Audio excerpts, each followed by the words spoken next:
In 6th grade, I remember having a lot of substitute teachers to fill in for my homeroom teacher.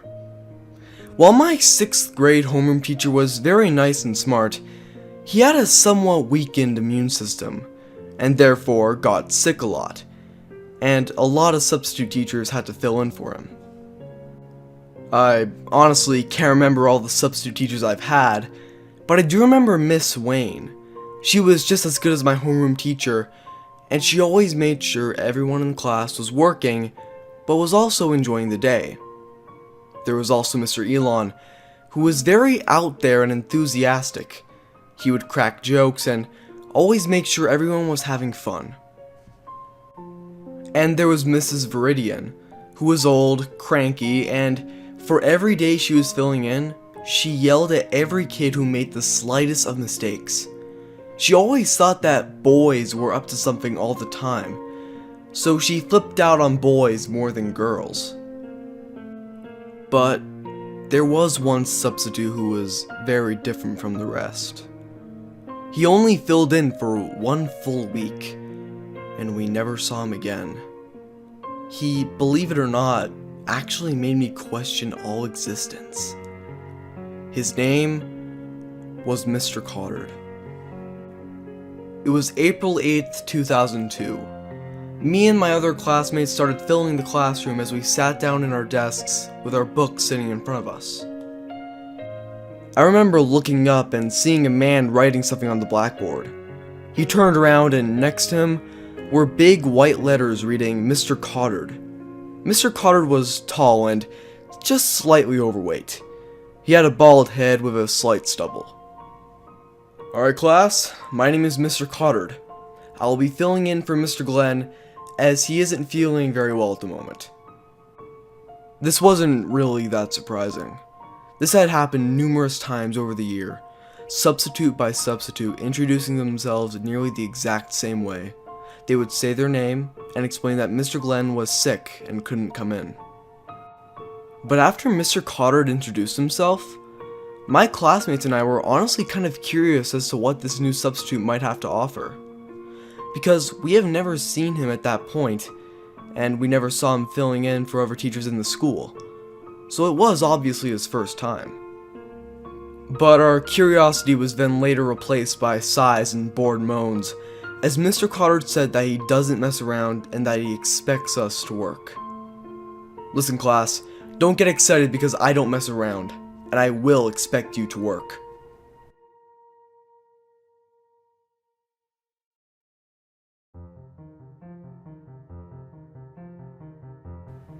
One of my friends, Robert, leaned over to me after Mr. Cottard said this. Hey, Clyde, how high do you think this guy would be on the boring scale? I looked back at Robert and responded, Oh come on Robert, this guy hasn't even been in here for 5 minutes, and already you're making judgments? I asked with disappointment. To which Robert didn't respond, simply moving away and silently talking to some other kids while Mr. Cottard was talking to the class. The morning was rather boring though. We did some math problems that Mr. Cottard gave us, and I wasn't really good at math at that point. And to make matters worse, Mr. Cottard's math sheets were difficult. But another thing I noticed is how unusual Mr. Cottard acted compared to other substitutes our classes had. The other substitutes we would have simply would just sit at the teachers' desks doing paperwork while the class worked on whatever we were working on. Mr. Cottard, however, simply stared at the class from the teacher's desk, sometimes staring at certain students. I never understood why he did this, but later in the day after recess, Mr. Cottard started teaching us science, and instead of teaching us what we were currently learning, he decided to initiate the Cottard space. Alright class, for this science class, we will be having the Cottard space, Mr. Cottard said cheerfully. Me and my classmates simply looked at him with confusion, wondering what he was talking about. Mr. Cottard then explained that the Cottard space was where the students were given a list of different objects, And when a student was called upon, they had to choose one of those objects on the board and explain what they think they're made of. Not a material, but the things that make up the material. Mr. Cotter started writing a list of things on the blackboard. Things such as pencils, glass, power cords, baskets, and a number of other things. Mr. Cotter completed the list and then called upon my friend Elijah, who at first appeared to be sleeping, but then jolted his head upward to face Mr. Cotter. What are we doing? Elijah asked. The entire class started laughing, but Mr. Cotter silenced everyone. You are clearly not taking this seriously. You appear to not have the mental capacity to understand what you will be learning later on. Go sit outside and wait until you can come back inside.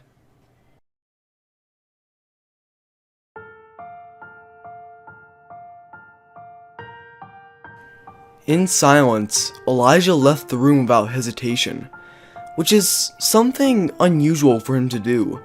Usually when something like this would happen, he would say something snarky or rude back to the teacher, causing him to get into more trouble. But this time, he just left and didn't say anything. You, Clarissa, Mr. Cotter said as he pointed to another kid. A girl named Clarissa. I was actually kind of surprised because Mr. Cotter somehow knew everybody's names. Usually when there's a substitute, they would have to ask what the student's name is, but Mr. Cotter apparently knew everyone right then and there. I couldn't think of any reason why Mr. Cotter knew our names, so I just decided not to think about it. But anyway, Clarissa was the quiet, shy girl in class, but she appeared to be really smart when it came to doing assignments and tests and grades. She took a moment before choosing one of the things listed on the board, and she eventually chose the power cord. Alright, the power cord. What do you think it's made of? Mr. Cotter asked. Clarissa paused again. She stumbled on her words as she attempted to explain what she thought made up the rubber of a power cord. I was relatively surprised. Not even she knew how to explain what made up a power cord. I don't know, Clarissa quietly said. Well, you, James, Mr. Cotter said as he pointed to a boy named James. James was another one of my friends. He was rather annoying and would make jokes that weren't always that funny. But nevertheless, he was one of my best friends at the time, and he still is. Sometimes I rather feel sorry for him, because usually when he tries to talk to anyone, including the kids in our friend group, he would be greeted with silence, and he would usually have to say someone's name at least 5 times before he can get any sort of response. But when Mr. Cotter called on him, James took a good look at the list of things on the blackboard. I'll do glass, James said out loud this time. Mr. Cotter and the rest of the class waited for James to explain what he thought made up glass, and he didn't know either. Mr. Cotter didn't hesitate as he stopped James and finally called upon me. Alright, thank you, James. Let's do Clyde next, Mr. Cotter cheerfully said, pointing to me. I looked around as nearly everyone in the class had their eyes on me. I looked at the blackboard and quickly selected a choice. I'll do the pencil, I said confidently. A part of me thought that I could outdo everyone else in the class by actually giving a good response on what I think makes up the material of a pencil. But to be honest, it's actually surprisingly difficult when you really start thinking about it. What is a pencil made up of? Wood, but what exactly is wood made up of? Wood comes from trees, but... My train of thought was immediately cut off by the sound of the bell ringing. It was the lunch bell. Well, it's time for lunch. We'll continue this when we come back inside, Mr. Cotter said cheerfully. I got up from my desk and left the classroom along with my other classmates. But before leaving, I took a look back at Mr. Cotter. He was standing in front of Mr. Glenn's desk with something in his hand. I couldn't see what he was holding, but it seemed to look small and it seemed to be light red. Mr. Cotter was looking down at this object. He seemed to be examining it until he looked up at me. I looked away and continued on. Usually at recess, my friends and I didn't really play on the playground. We simply walked aimlessly near some of the rocks near the school and talked. And the stuff that we talked about wasn't really that important. We'd talk about stuff that had happened to us, our favorite video games, all of that usual stuff.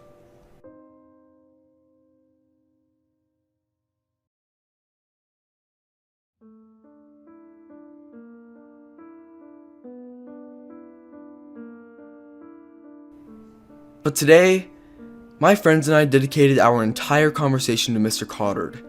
We talked about how strange he acted, and I also talked to them about how I saw him examining this strange object. In the middle of our conversation, I saw Elijah come from the distance. "Hey, you guys talking about Mr. Coddard?" Elijah asked aloud. "Yeah, why?" Robert replied. "Well, before I came out here, he told me some pretty weird stuff." We began asking Elijah about what Mr. Coddard told him. "Well, he told me that I wouldn't be able to understand the truth." My friends and I were confused, but also interested, and we wanted to learn more. "Well, other than telling me that I shouldn't sleep in class, he told me something else." "What did he say?" I asked. "Well, he said that..." Elijah was interrupted by the bell ringing, and it was time to go back inside. "Well, I'll tell you guys later," Elijah told us as we ran to the doors to get back into the school. And when we got back into the school, I went back to the classroom, sat down, and waited for whatever Mr. Coddard had in store for us. Mr. Coddard walked in and immediately told Elijah to leave the room, and Elijah left, once again not saying a thing. After Elijah left, Mr. Coddard began, but he didn't continue the Coddard space like he said he would. Instead, Mr. Coddard gave us these science worksheets to work on, which had some pretty strange questions. It had questions like, how big do you think the universe is, or what do you think is truly beyond our solar system? Probably the strangest question would have to be, do you think the existence of the sun is questionable? Why or why not? I was extremely confused by these questions. And for the first time, it wasn't because I couldn't understand the information, but rather it was because confusion as to why these kinds of questions were on this science worksheet. But while we were working on this, some of the kids walked up to Mr. Coddard and asked to go to the bathroom, to which he said no. I never thought much of this. I've had a lot of teachers who denied us permission to go to the bathroom. But I turned my head when one kid, Frank, started to complain.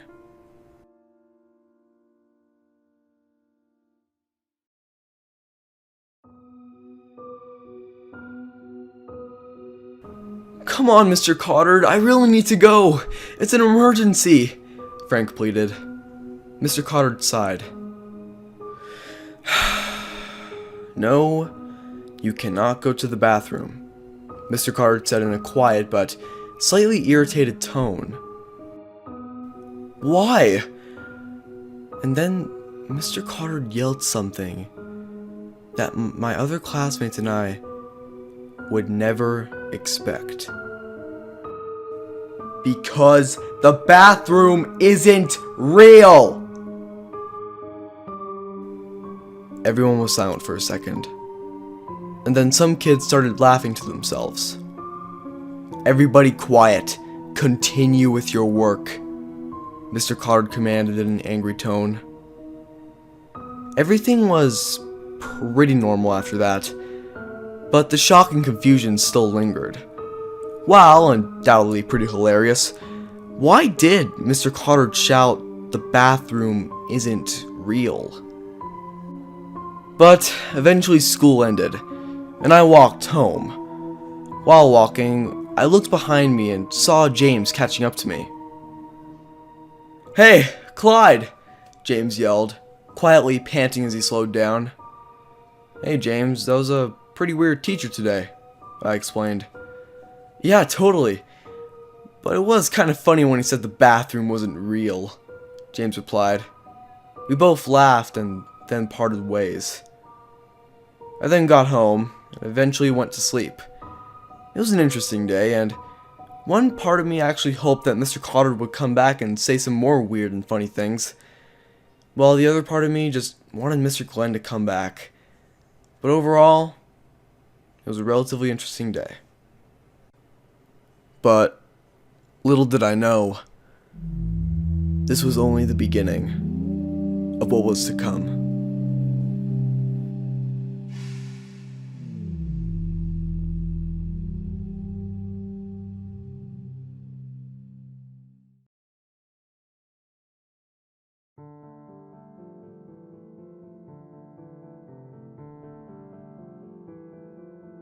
I woke up this morning, ate my breakfast, got dressed, brushed my teeth, and started walking to school.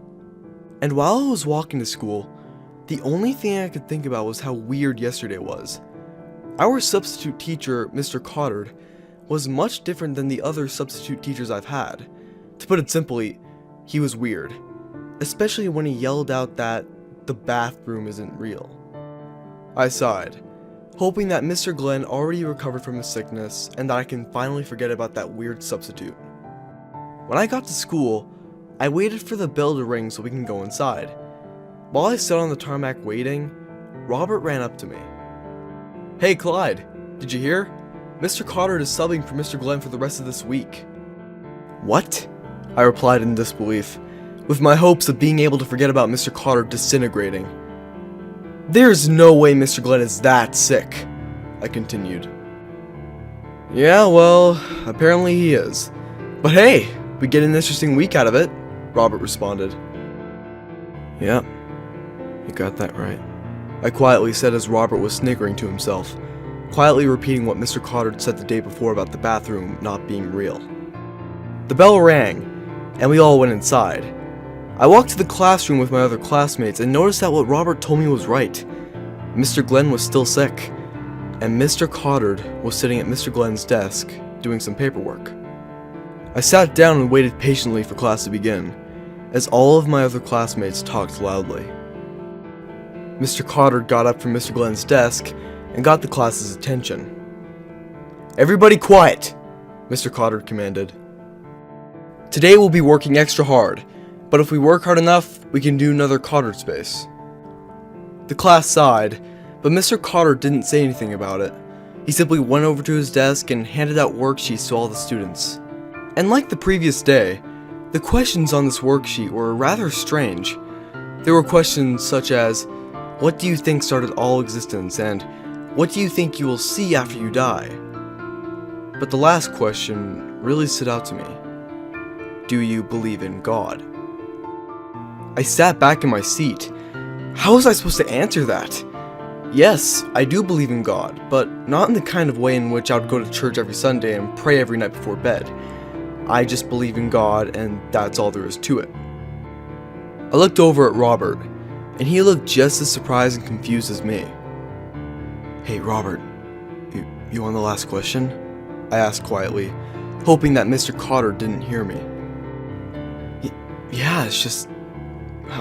How do you answer that? Robert asked in confusion. It was soon time for Mr. Cotter to collect the worksheets. When they were collected, he went back to Mr. Glenn's desk and looked them over. I kept a close eye on Mr. Cotter. He flipped through each one, scanning the page for correct and incorrect answers, marking them as he went through. Eventually he finished marking the papers, shook his head, got up, and walked to the front of the class. Class, why didn't any of you answer the last question? There was silence for a while, with several classmates making uneasy and uncomfortable expressions. Class, I believe that every question is important, and it's important for every question to have an answer. So why didn't any of you write anything down on the last question? Mr. Cotter asked again, still patiently waiting for a response. One kid, Mason, spoke up. Well, it's a pretty weird question, Mason explained. A pretty weird question, Mr. Cotter asked. Well, yeah. Well, Mason, this is for your learning. And you need to answer questions regardless of how weird they are. Got that? Mr. Cotter asked. Yeah, Mason said quietly.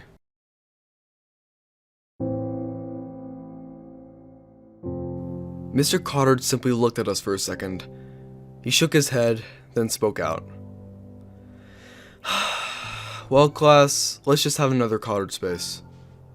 Mr. Cotter began writing on the blackboard, but the options today were different than the previous day's options. Today, there were only 3 options for us kids to choose: the sun, microorganisms, and the human brain. When Mr. Cotter was done, he called upon Robert to choose one of the things on the blackboard. I'll go with the sun, Robert said with unease. Great. What do you think it's made up of? Mr. Cotter asked. Well, I think it's made up of, hot gas, hydrogen, helium, and... Robert was cut off by Mr. Cotter.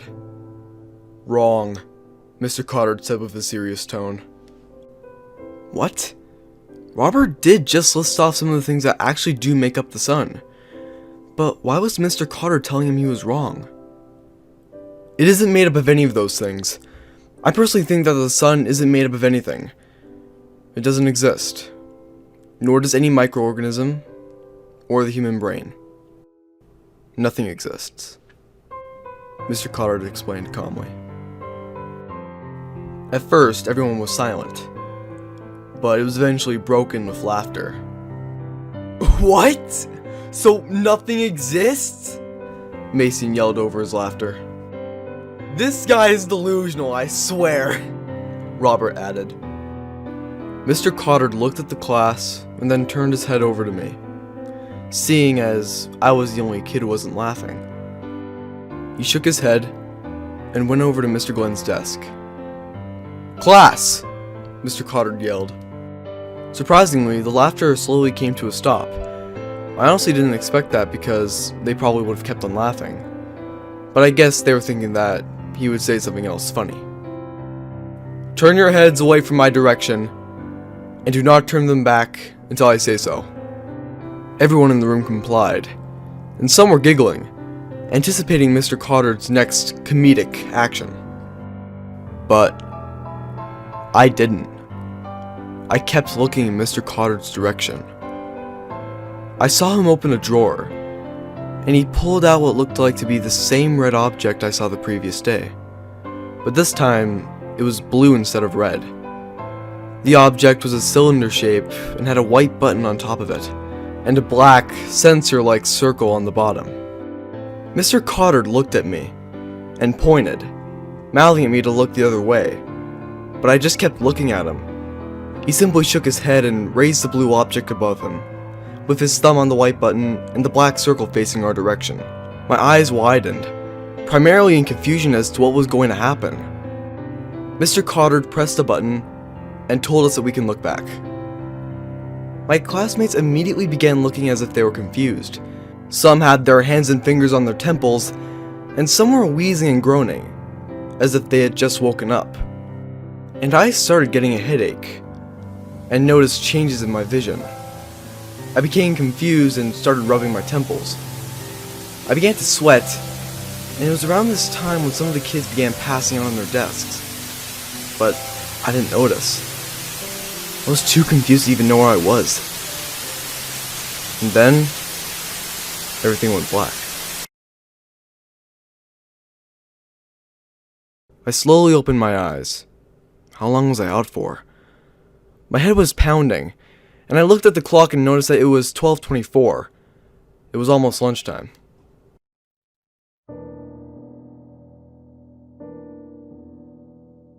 I was now aware of my surroundings. I looked around and saw all of my other classmates pass out on their desks, and I was apparently the first to wake up. I looked at Mr. Cotter, who was sitting at Mr. Glenn's desk. Mr. Cotter, what did you do? I asked weakly. Mr. Cotter sighed. Listen, Clyde, I'll be honest with you. because you were obviously looking at what I was doing and you obviously want to know what it was. So do not repeat this to anyone, Mr. Cotter explained. So what I did was that I used this little blue device to make you all pass out. Think of it as a form of hypoxia. I didn't respond. I was still rather groggy and it was difficult to think straight at the time. You were the first one to wake up. Everyone else should wake up in a moment, and it's almost lunchtime, so you should get ready. And remember, do not repeat that to anyone. I got ready for lunch break and left the classroom. I didn't eat my lunch as my headache was still pretty bad. And while I sat in the cafeteria holding my hand against my head, a few of my friends from another class were worried. Hey, Clyde, you alright, man?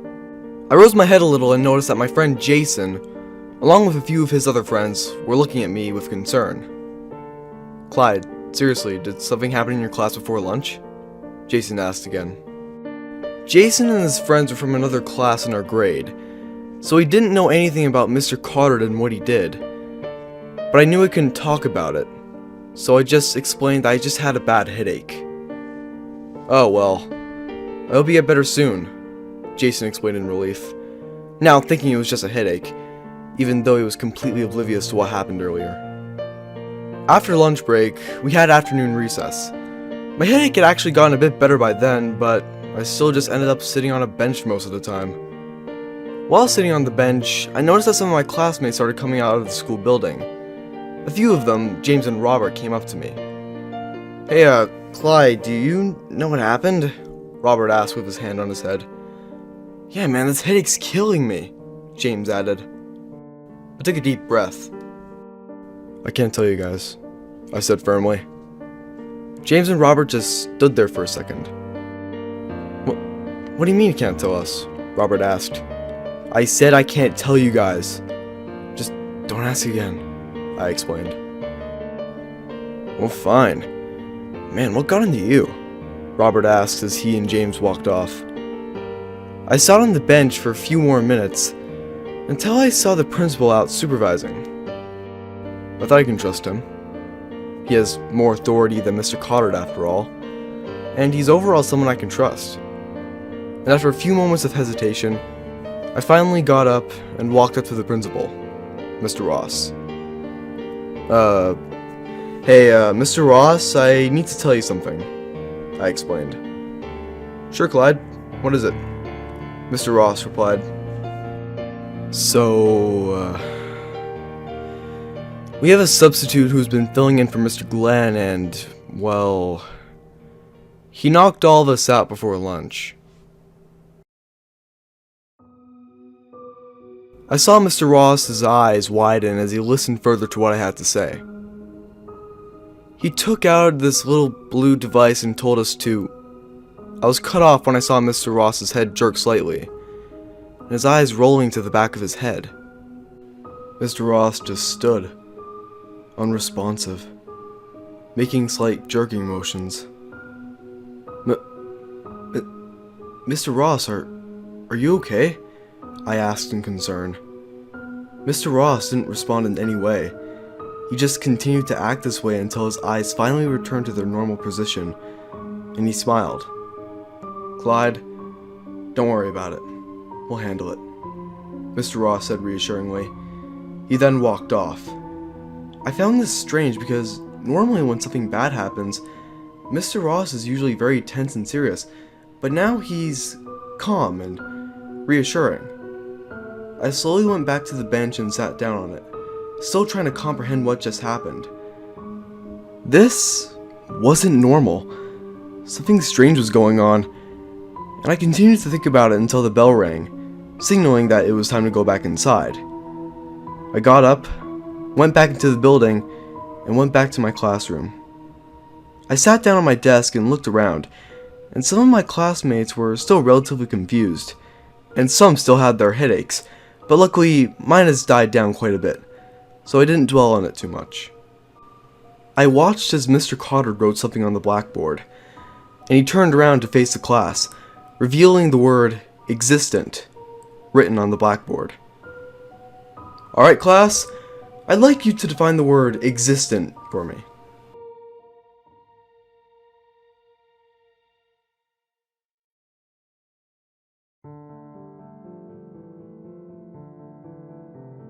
Nobody raised their hand to answer, either because they still couldn't think straight or they just didn't want to get involved, or because they were quietly talking to their friends and making jokes about Mr. Cottard. After a few seconds, I raised my hand. "Clyde," Mr. Cottard said as he pointed to me. I took a second before speaking. Something that's real?" I slowly explained. "Yes," Mr. Cottard called. "Existent is something that is real." Mr. Cottard took a deep breath. "You assume that everything around you is real, and that's normal. Besides, there isn't any evidence that it isn't real. At least, not that you've seen." My classmates looked very confused as to what Mr. Cottard was talking about, and were awaiting further explanation. "Throughout the remainder of this week, I'll be teaching all of you the truth," Mr. Cottard announced. What truth? What the hell was this guy talking about? I looked around the room only to notice that the other kids were just as clueless as I am. "What's that supposed to mean?" Robert blurted. Mr. Cottard looked at him. "I'm talking about the truth. The truth about our lives, and why we're here," Mr. Cottard explained. One of my classmates let out the sound of him trying to hold in a laugh, to which Mr. Cottard faced his direction. "Enough with the laughter. I know you all think this is funny, but the laughing is over. So from now on, you will sit down, shut the hell up, and learn what I'm teaching you." The entire class was silent. Nobody spoke or laughed. Nobody whispered to their friends, and nobody moved. Mr. Cottard began lecturing about how life isn't what we think it is and that God doesn't exist. My eyes widened when he said that, and so did a few other kids who were probably questioning why he was saying these things. He went on about how memories were just experiences that never happened, and that there's nothing but darkness beyond our vision. And when school ended at 3 o'clock, Mr. Cottard explained that he would teach us more tomorrow, and we left. I walked home and thought about everything Mr. Cottard said today. And at dinner, I simply stared at my food, thinking, questioning. I didn't get much sleep that night. I laid in bed until at least 12. I thought about everything and trying to come up with an explanation, but was never able to think of one. But the only thing I could think of was who the hell was this guy?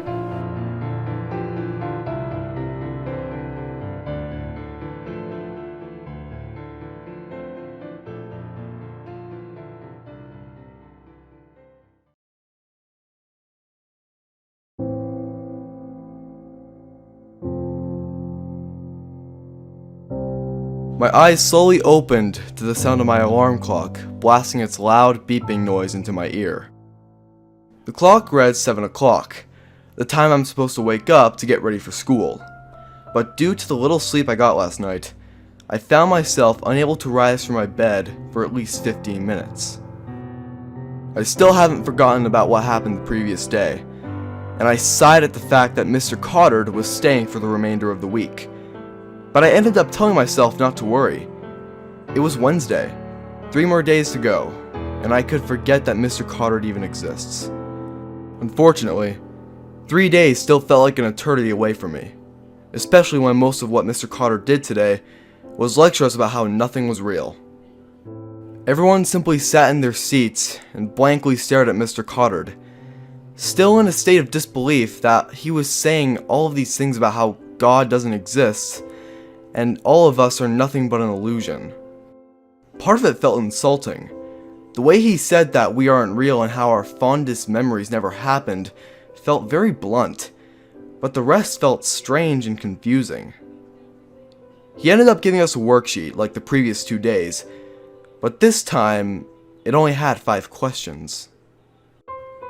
Question 1. Have you ever questioned your existence in the past? Question 2. Have you ever had an instance of false memory in the past? Question 3. How do you feel knowing that everything you see, hear, feel, taste, and smell do not exist? Question 4. Do you ever question the fact that every religion has a god which is unrelated to all the other religions? And question 5. Do you feel like your death is imminent? I simply stared at the sheet in disbelief. Robert leaned over and whispered, "Okay, this was funny at first, but now this is just getting creepy," Robert explained quietly. I didn't respond, but I couldn't help but agree with him. This couldn't be part of the normal lesson plan, so what lesson plan was he following? I took my mind off the strange nature of this worksheet and just tried to think about something else. And that's when I realized I never saw Elijah anywhere today.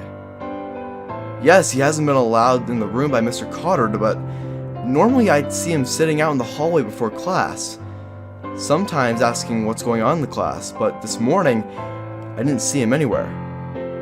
I leaned over to Robert. "Dude, I never saw Elijah today," I explained. Robert looked around. "Well, duh, Mr. Cotter won't let him in here," Robert explained quietly. "No, I haven't seen him in the school. Not in the hallway, not outside before he went in. I haven't seen him anywhere."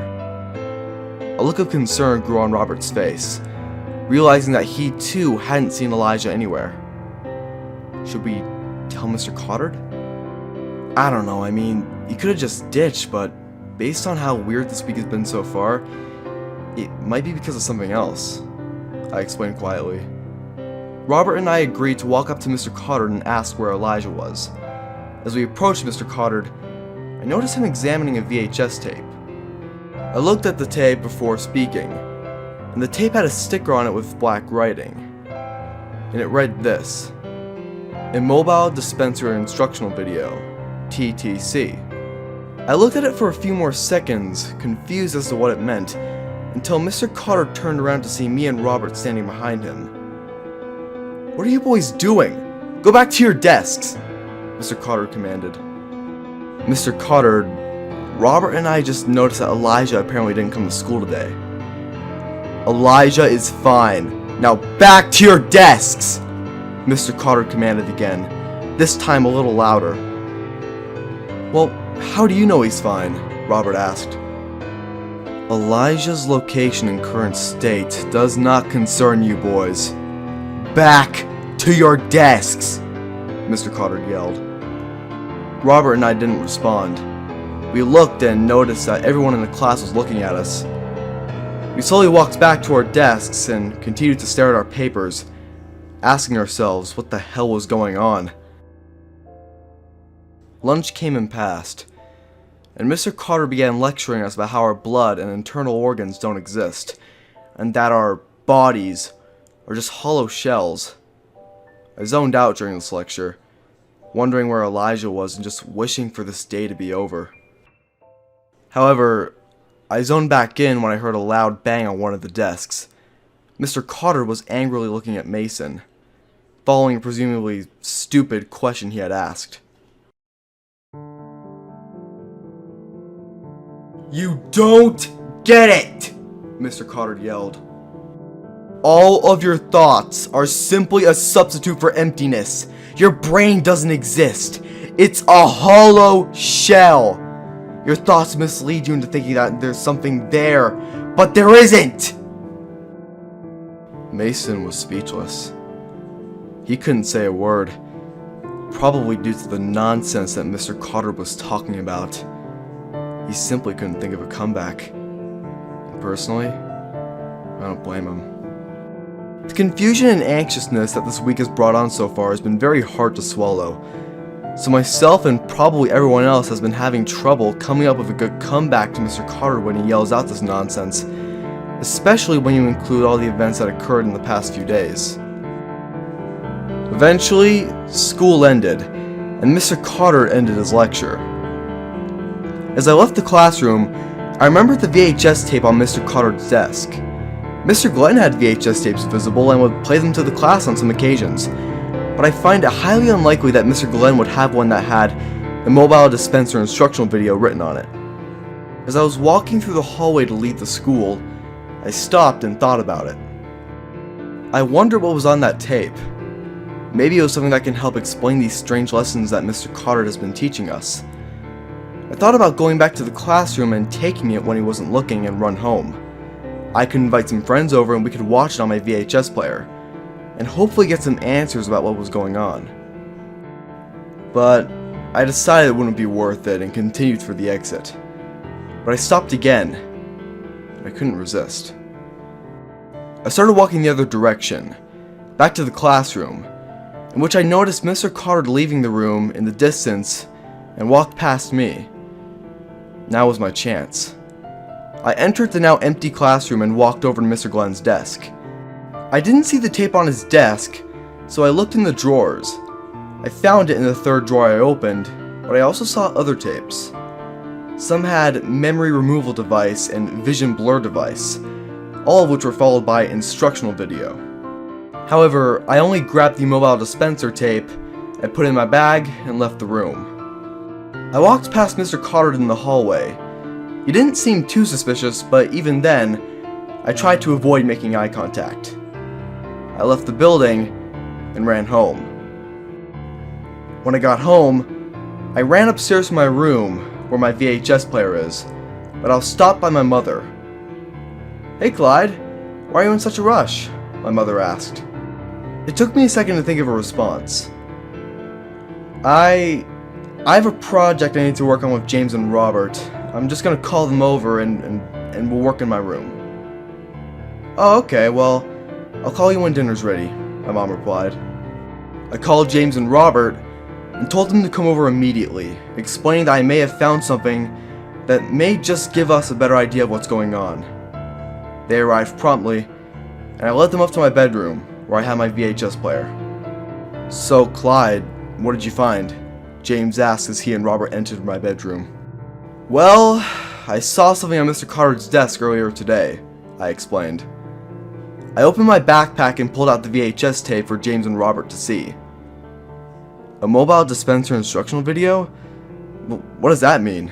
Robert asked. "I don't know yet, but I know that has something to do with Mr. Carter. I invited you guys over to watch it with me and see if we can find anything to help us figure out why Mr. Carter is so weird." Robert and James both agreed to watch the tape with me, and I put the tape in my VHS player and turned it on.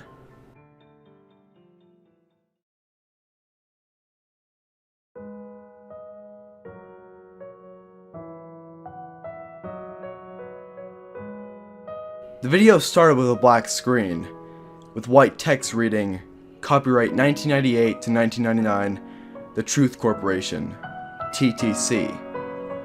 That must be what TTC stands for. The text remained for a few more seconds before it was replaced with text reading, "This instructional video will demonstrate the usage and operation of the immobile dispenser, code-colored blue." Along with a picture of the blue device I saw Mr. Carter holding the previous day. I pointed this out to James and Robert, explaining that he used this device to knock us out, but I kept this explanation short, not wanting to miss anything in the video. The purpose of this device is to emit radioactive frequencies capable of rendering those in range unconscious. This device is designed specifically for use in the Truth Education Initiative. James, Robert, and I looked at each other with confusion and unease. But what confused me the most was the Truth Education Initiative.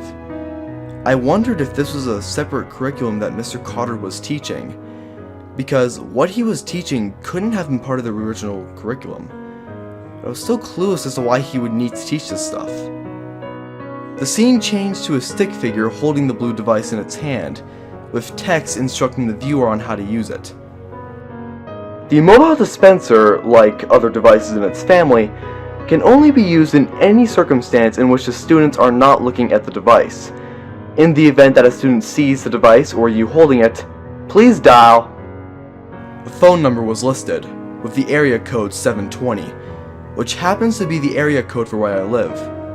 I found it strange and even contemplated phoning this number myself, but decided against it.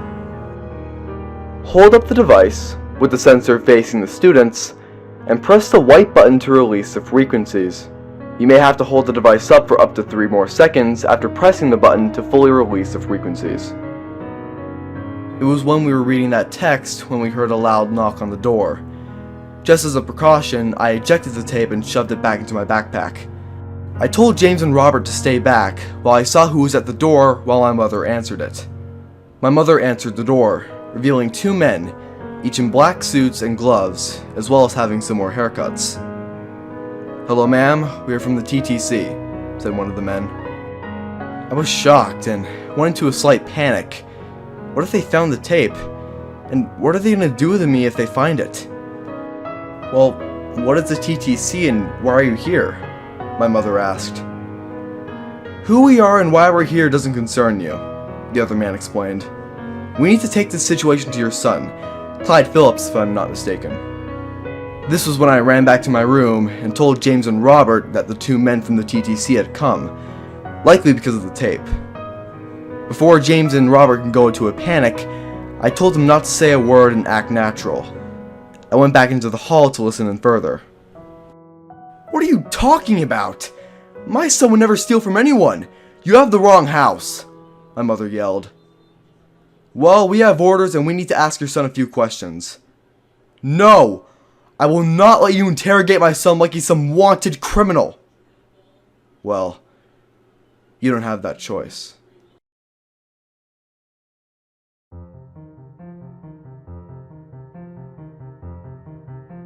One of the men pulled out a syringe and injected it into my mother's neck, to which she passed out. I ran back into my room, panicking at the fact that my mother is now passed out, and that these men are going to interrogate me and my friends. I didn't tell James and Robert what they did to my mother, and shortly after, the men entered my room. "Hello, Clyde, right?" one of the men asked. I was silent for a few seconds. "Yes." "And you two are James and Robert," he continued. James and Robert simply looked at him with unease, as one of the men sat down in front of me. "Clyde, we'd like to ask you some questions," the man explained, "and you will answer them truthfully. Do you understand?" "Yes," I quietly agreed. "Good. So one of our education personnel has reported that one of his tapes has been stolen, and suspects that you may be behind it. Is that true?" the man asked. I don't know what you're talking about," I explained firmly. "Oh really? So why are your friends here?" he asked. "Oh, we were just hanging out, just talking about video games," I stumbled. The man sighed. "Listen, kid, we know you're lying. The tape is here and you will tell us where it is." I didn't respond. The man looked at James and Robert. "Boys, do you know where the tape is?" James and Robert simply said they had no idea what they were talking about. The man looked at the one he was with and nodded. He took out the same blue device, however this time it was green, and he held the sensor inches from my forehead and held the button. And from the moment he pressed it, I immediately felt as if I wasn't in control. I was still conscious and aware of my surroundings, but I couldn't move or speak. "Did you take the tape?" the man asked. "Yes," I said in a very monotone voice. But I didn't say it. At least I didn't want to say it. It was as if I was forced to say it. "Where did you put it?" the man asked again. "I put the tape in my backpack," I explained again, once again not being able to control what I was saying.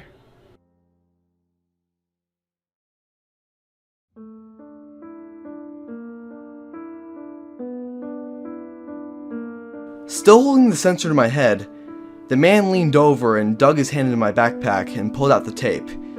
He inspected it, turned and nodded, and released the button, allowing me control of my speech and movements. "Thank you. And by the way, your mother will wake up in an hour or so," he explained as he got up and left my bedroom. And as he left, the man he was with simply looked at us. "We're sorry," he quietly apologized as he left. James and Robert looked at me with disappointment and confusion. "Dude, why did you tell him?" Robert asked. I don't know, I couldn't control myself," I responded. I explained further to them on how I couldn't control what I said or did when the man held that green device to my forehead. I also told them about what they did to my mother. "You guys should go," I quietly instructed, to which James and Robert left. After they left, I dragged my mother's unconscious body to the living room and placed her on the couch, and within an hour or so she woke up, but she wasn't able to remember anything that happened about the men who came. I spent the rest of the day in my bedroom, with no new real answers or explanations. But why did I care so much though? I thought that for a few moments. Why was I trying so hard to find an answer as to why this new substitute teacher we had was so strange? I just wanted answers. But deep down, I knew I wouldn't get any. I went to bed with a feeling of utter cluelessness. No answers, no help, no hope.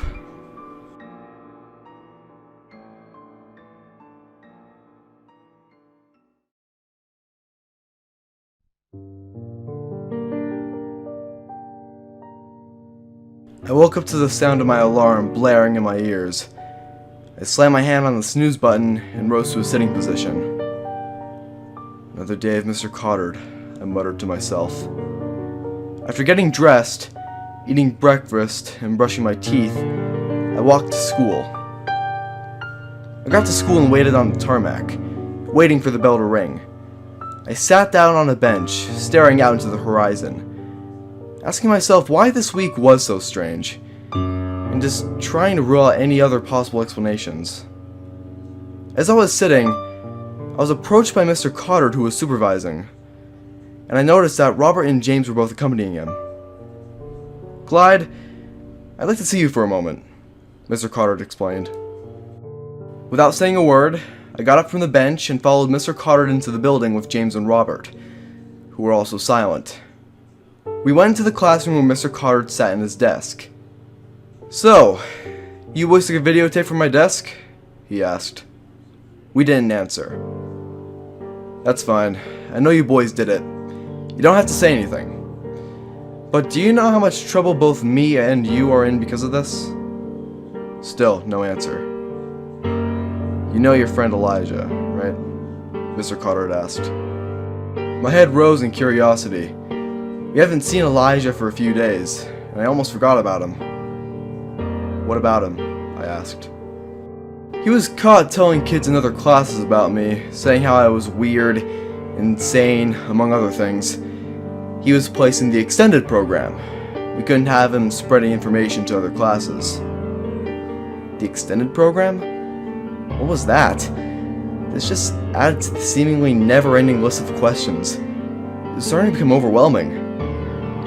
"You boys are going to join him," Mr. Cottard explained. Mr. Cottard held up the blue device, which I now know as the immobile dispenser, and pressed the button. James and Robert tried to run but were overcome by the frequencies and collapsed before reaching the door. I, on the other hand, stood and faced Mr. Cottard. I began to feel lightheaded and fell to my knees. My awareness began to disappear, and the last thing I remember before blacking out was Mr. Cottard speaking to me. "I'm sorry I had to do this, Clyde. You aren't like most students who laugh and mock me for my teaching methods. You were just confused and you wanted an answer to your questions. And I don't blame you for that. But I have no choice. I'm sorry." I felt a cold metal object in my eyelids, as well as the feeling of leather against my wrists and ankles, and the feeling of a needle pierced inside my vein. I couldn't open my eyes, presumably because of whatever metal object was preventing it to, but I was conscious. I tried screaming for help, but I was only met by the awakening of Robert and James, which I knew were awake because of them screaming for help, presumably because they couldn't see as well. But a few moments later, I felt my eyes jerk open in a swift motion. As my eyes adjusted, I noticed that I, along with Robert and James, were in a classroom, but our wrists and ankles were bound to our seats with leather straps, and the metal objects we felt in our eyes, they were eye speculums, holding our eyes open, which are commonly used for eye surgery. The needle in our veins were connected to an IV drip, like the ones you would see in a hospital. And next to me were James and Robert, and even Elijah, all with speculums, leather straps, and IV drips. But before I could speak, we heard a voice from the front of the room. "Attention class." I turned my head to face the front of the room, and standing there were two men that I recognized. The same men who came to my house yesterday. "You are all wondering why you are here," the man explained. "You are here because you have displayed unruly or suspicious behavior or acts against the Truth Education Initiative. We hope that the extended program will help us make you understand a little better. My name is Oliver Rich, and this is my associate, Adrian Furcher," the man concluded. James, Robert, and I looked at each other in discomfort and unease. "We apologize that you're feeling some discomfort due to your seats, but we have fitted the speculum in your eyes with little eye droppers, which will make your eyes feel more comfortable. We have also added some slack to your restraints, so some movement can be made," Adrian explained. "As for the IV drips, we have filled them with proteins and carbohydrates to prevent you from becoming hungry," Oliver continued. "Well, what about our parents? They'll flip out if they know this is happening," Robert asked aloud. "As far as they're concerned, they don't even know that you exist. We have removed every memory of you before you awoke. But don't worry, when we release you, we'll return their memories," Adrian explained. I felt a significant feeling of unease grow on my body.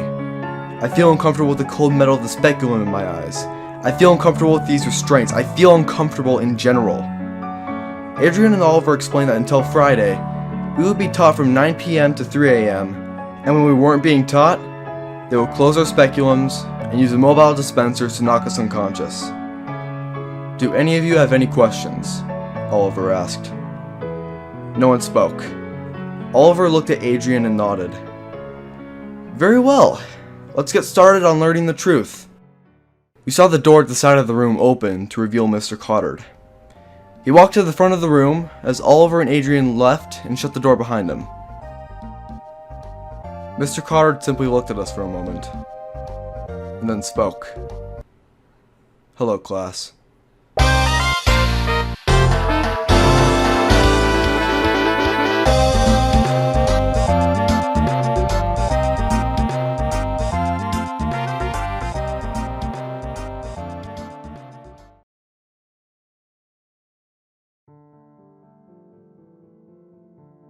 "Hello, class," Mr. Cottard said with a grim, monotone voice.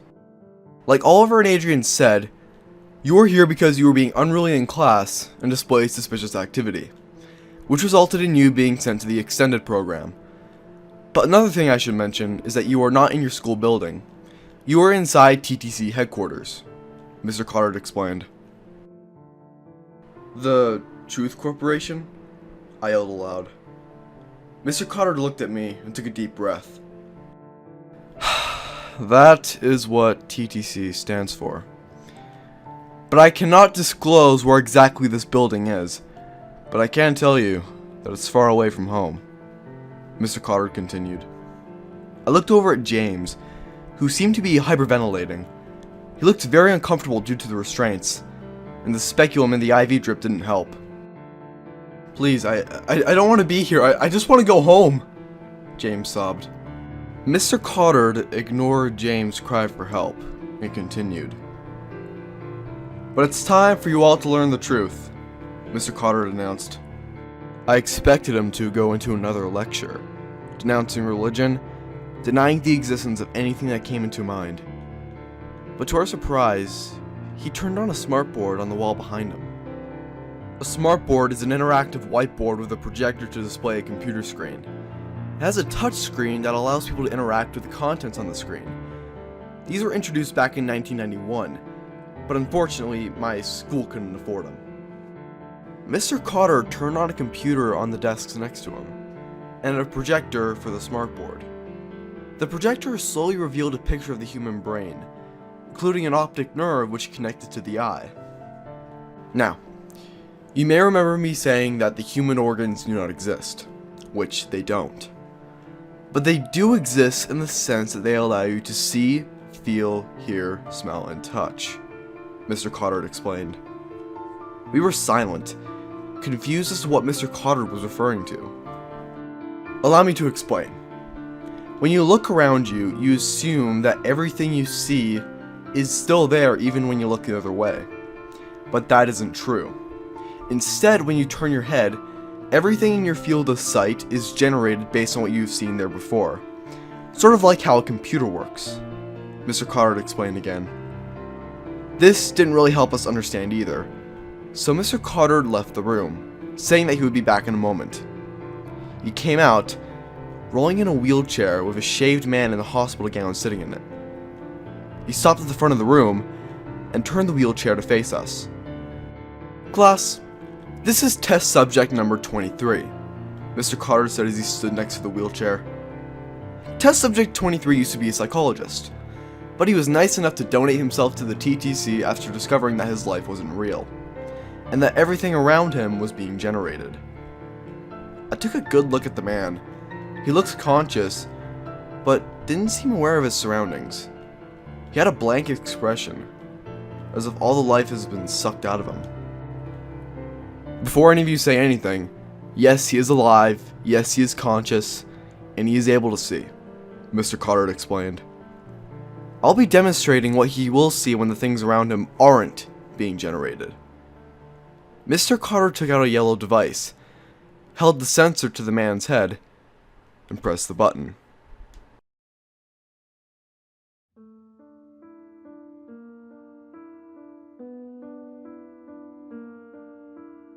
Nothing happened to him.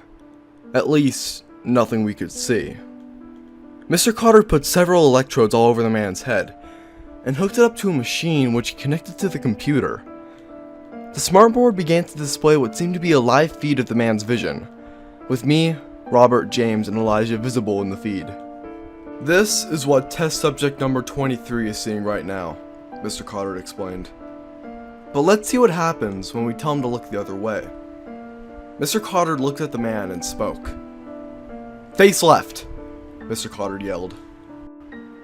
Test subject number 23 slowly turned his head to the left, with the feed displaying his head turning through his vision. But it also showed something else. Everything on the feed was nothing but black. Think of it this way. Test subject number 23 is looking at a TV screen in a dark room. That TV screen displays what he's looking at.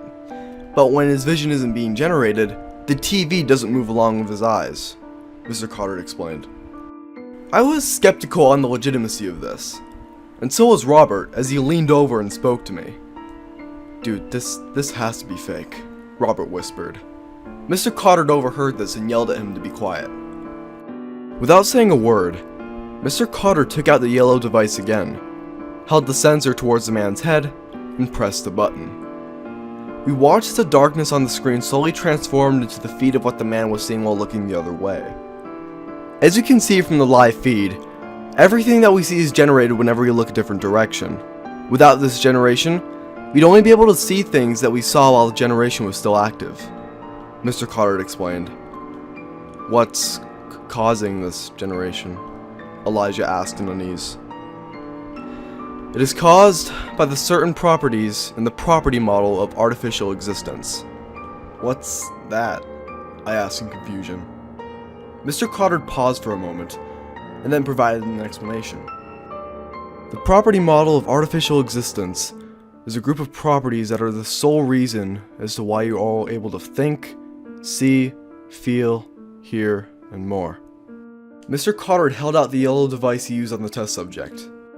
This device is the property exclusion dispenser. Using this, we can disable any one of these properties of our choosing.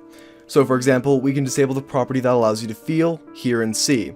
And disabling some properties can cause your bodies to become unstable. It can cause your body, memory, thoughts, and senses to be permanently erased. I immediately began to feel uneasy.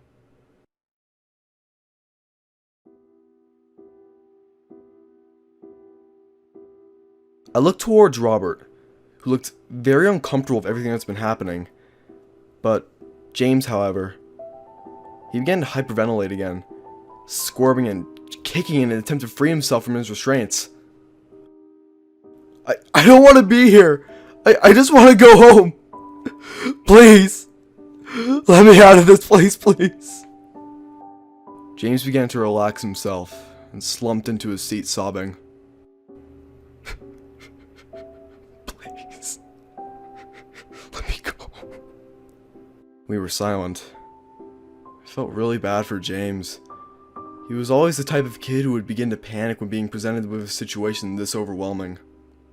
Mr. Cotter put the property exclusion device down and picked up the red device I saw him holding days ago and walked over to James. James looked up at Mr. Cotter with tears in his eyes.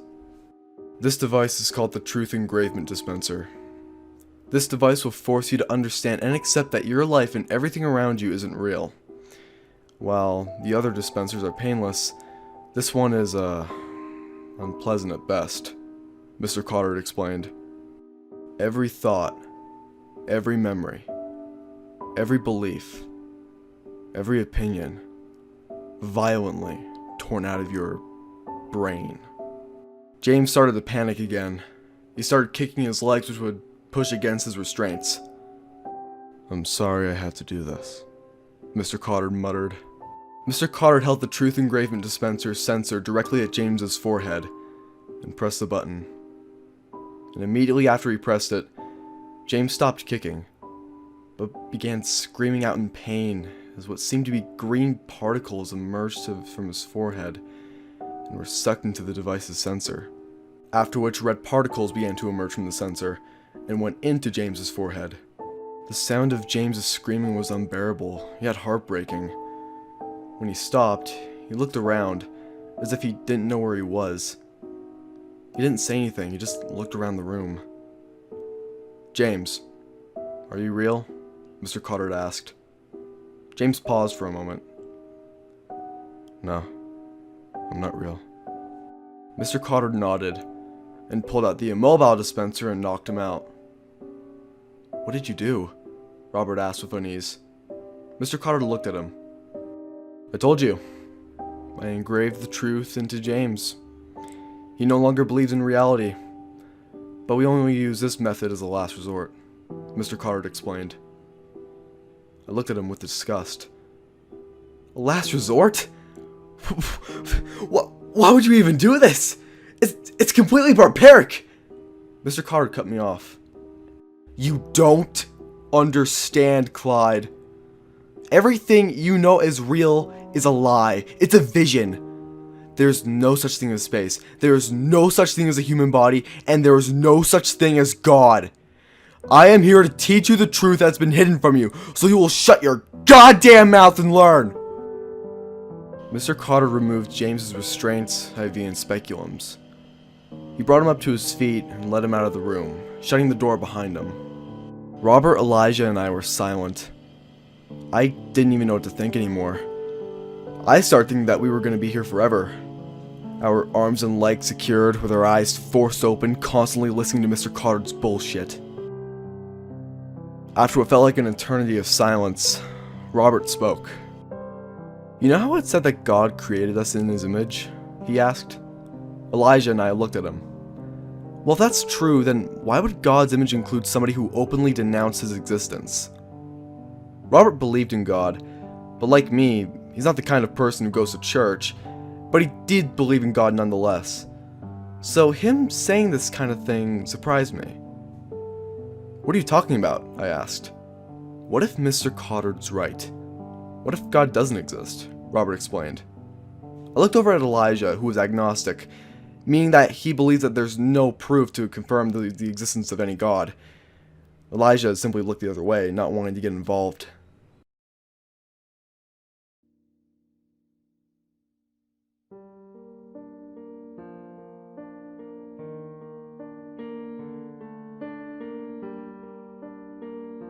I'm just saying, it's a possibility, Robert concluded. A few more minutes of silence went by until we heard the door open. Mr. Cotter entered the room and closed the door. Where's James? I asked. Mr. Cotter paused. "James has been sent home," he explained, walking to the front of the room. "I don't believe you," I replied bluntly. Mr. Cotter was silent, probably thinking about what he was going to say, but he ended up ignoring me and continued with his lesson. He showed us a slideshow with different statistics on how we aren't real, along with some theories as to why we are able to experience anything. This went on for at least an hour, until Mr. Cotter said this. "Alright, now I'm going to show you a video made by the TTC, Mr. Cotter explained. Mr. Cotter went to his computer, probably trying to bring up the video, but he stopped when he heard a beeping noise. He looked at his watch and shut off his monitor. Actually, I'll show it to you later. It's 3 a.m. Mr. Cotter pulled out a remote control with a single button on it. He pressed the button, which closed our speculums, which made us see nothing but black. Elijah, Robert, and I didn't say a word, but I was thinking about that video that he was going to show us. Is it going to be a video about how something makes us believe that our organs are real? Or is it going to be about the existence of God? But my thoughts were cut short, as I fell asleep the moment I heard Mr. Cotter press another button. The button on the mobile dispenser.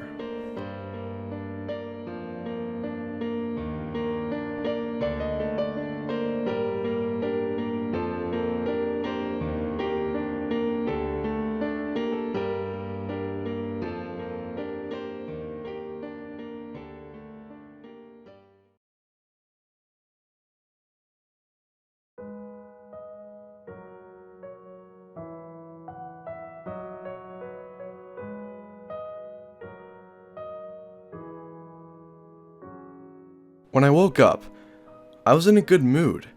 A better mood than the mood I was in for the past few days. I got out of bed and got ready for school. I got ready the same way I always got ready.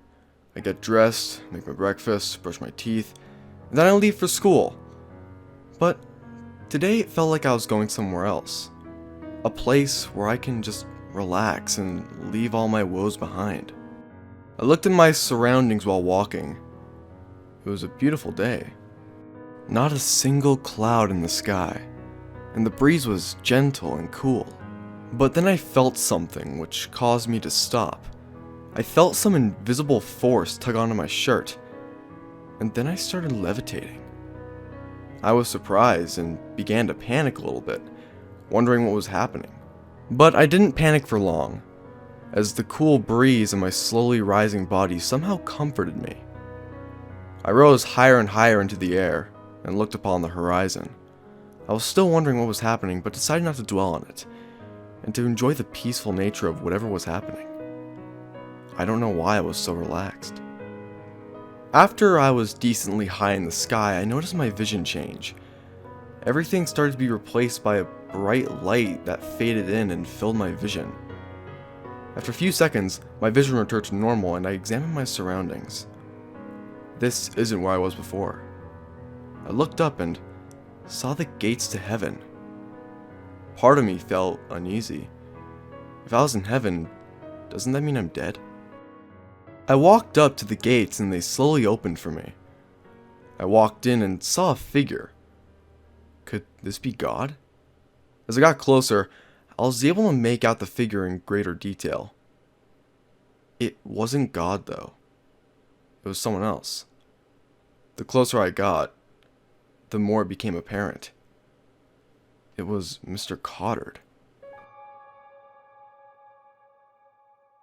He turned around to face me and was silent. "Mr. Cotter?"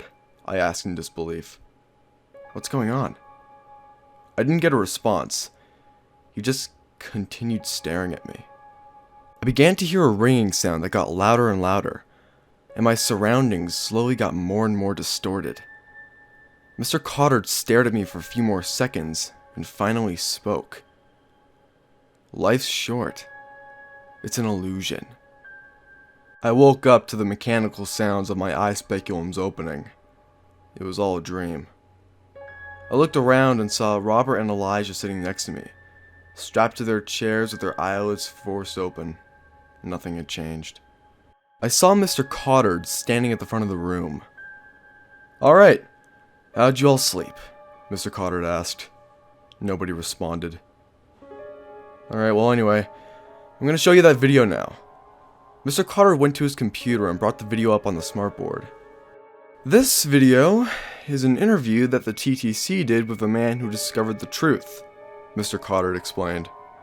Mr. Cotter played the video while he stood to the side.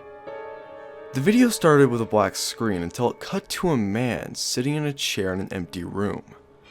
The room was dimly lit and looked somewhat dirty. The man's face was censored, and a date could be seen at the top left of the video, reading May 12th, 1996. The man just sat in the chair, as if he was waiting for someone. After a few seconds, a door opened off screen, and a man in a suit walked into the room with a clipboard. "Mr. Redding?" the man asked as he sat in a chair in front of who I assumed to be Mr. Redding. "Yes," Mr. Redding replied, and the man in the suit nodded. "Alright, well, my name is Dr. Fuels. I'm gonna ask you a few questions if that's alright with you," he explained. Mr. Redding accepted, and Dr. Fuels began his interview. "Would you mind telling me when you were born, please?" August 27th, 1965. Alright, and where were you born and where do you currently reside? I was born in Pittsfield, Massachusetts, and I moved to Denver in 1984. Alright, what's your profession? I'm a microbiologist. Okay, and when exactly did you discover the truth? Please specify month, day, and year. It was September 8th, 1995. Alright, and what exactly did you realize that helped you learn the truth, and what were you feeling? I realized that physical properties as well as human organs are not possible, and that whenever you see a so-called organ, it would be visible when you look at it, but it will vanish when you look away. The best way I can describe it is hallucination.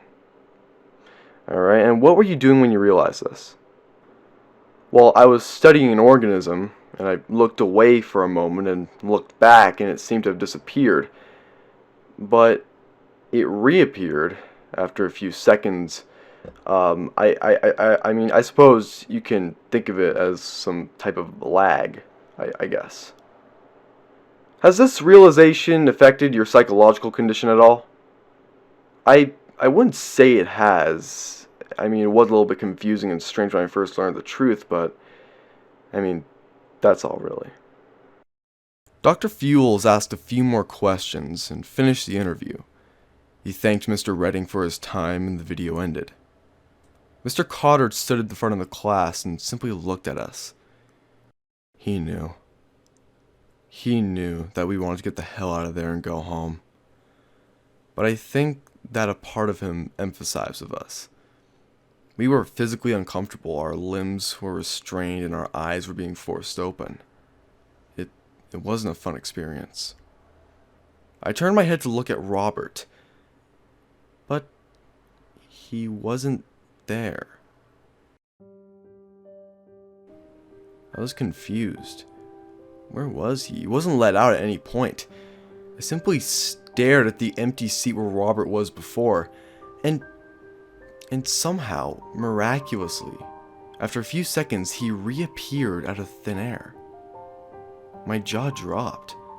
Robert looked at me with a confused look. "Clyde? What's up?" Robert asked. I didn't respond. Instead, I continuously looked away and back at Robert, and every time I looked back, he would be missing, only to reappear a second later. "You're starting to see it, aren't you?" Mr. Cotter asked.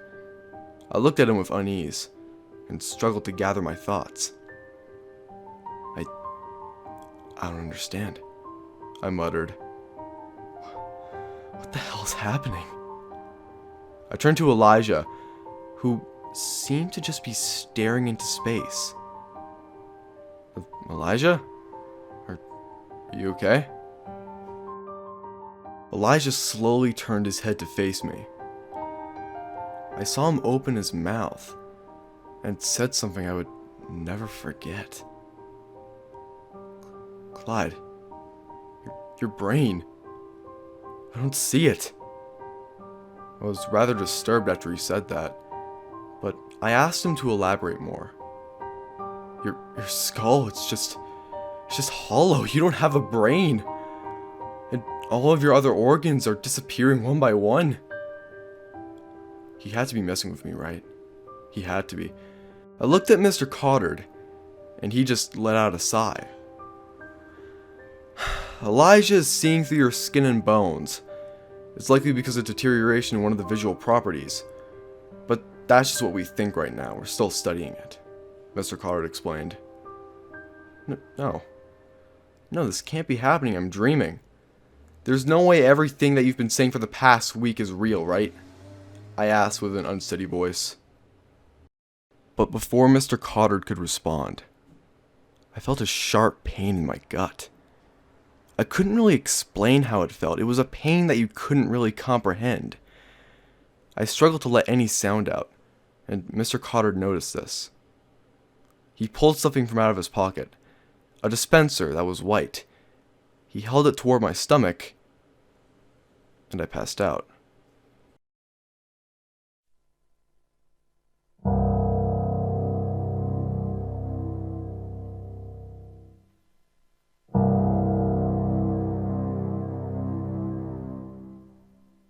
I woke up in a hospital room. As my vision adjusted, I noticed that I was hooked up to various machines. I felt rather weak, and my stomach still ached a bit.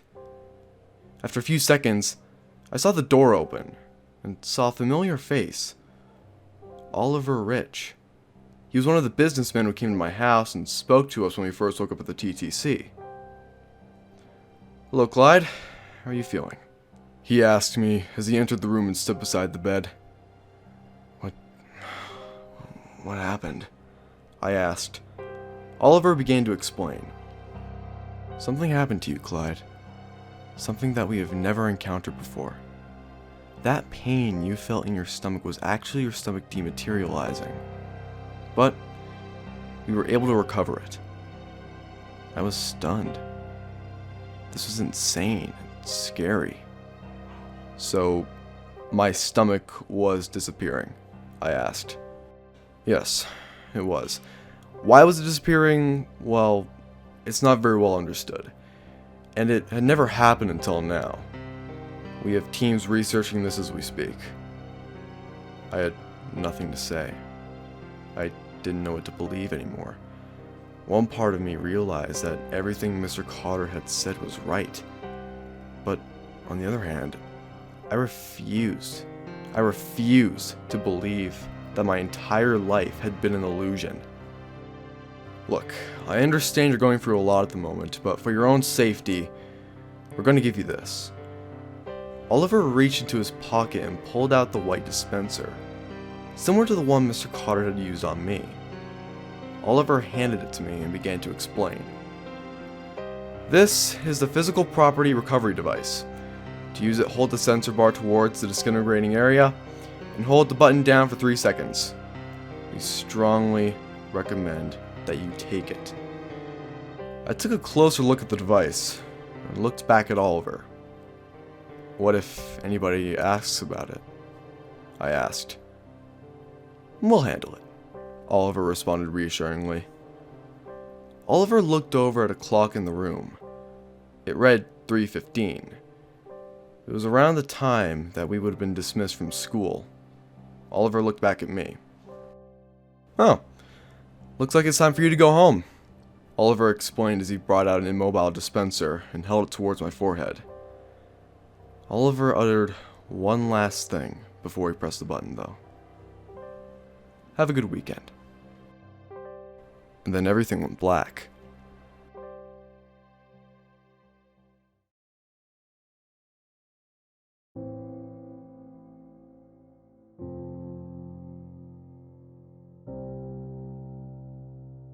When I woke up, I examined my surroundings.